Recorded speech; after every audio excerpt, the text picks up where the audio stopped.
Area 51 फक्त एक नाव नाही, जिवंत भीती. ब्रह्मांडात आपण एकटेच आहोत का? हा प्रश्न शतकानुशतके आपल्याला पडला आहे. काहीतरी वेगळं. अमेरिकेच्या नेवाडा वाळवंटात एक अशी जागा आहे जिथे सामान्य माणसाला जाण्याची परवानगी नाही.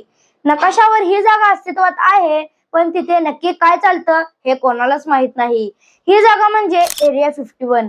जगभरात चर्चा आहे की जिथे एलियन्सची वस्ती आहे आणि त्यांचे UFO येथे लपवून ठेवले आहेत. आज आपण या मागचं सत्य शोधणार आहोत. नमस्कार मित्रांनो, मी श्लोकराज कीर्तिराज जाधव तुमचं स्मार्ट समर्थ युट्यूब चॅनलवर सहर्ष स्वागत आहे. व्हिडिओ सुरू करण्यापूर्वी तुमच्या लहान मित्राच्या चॅनलला प्रोत्साहन देण्यासाठी आमच्या चॅनलला लाईक, शेअर आणि सबस्क्राईब करायला विसरू नका. स्मार्ट समर्थ.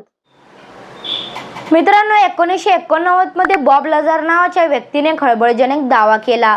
तो म्हणाला की त्याने एरिया 51च्या जवळ असलेल्या S4 फॅसिलिटीज मध्ये एलियन स्पेसक्राफ्टवर काम केले आहे. त्याने सांगितलं की जिथे 9 उडत्या तबकड्या आहेत आणि त्या अँटीग्रॅव्हिटी इंधनावर चालतात.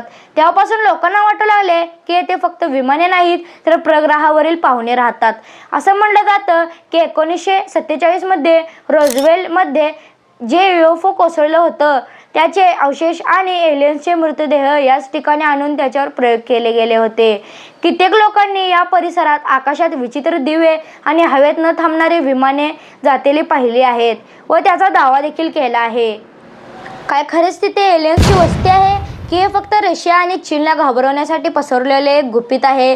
वैज्ञानिक म्हणतात की तिथे आधुनिक विमानांची चाचणी होते जी सामान्य UFO वाटू शकतात, पण जोपर्यंत त्या कुंपणांचा आज काय आहे हे जगासमोर येत नाही तोपर्यंत एरिया 51 जगासमोर एक मोठे रहस्यच राहील. तुम्हाला काय वाटते? आपण या विश्वात एकटेच आहोत की एरिया 50 मध्ये कोणीतरी लपून बसले? कॉमेंटमध्ये नक्कीच सांगा व अशाच व्हिडिओसाठी तुमच्या लहान मित्राच्या चॅनलला सबस्क्राईब आणि फॉलो करायला विसरू नका. स्मार्ट समर्थ. धन्यवाद.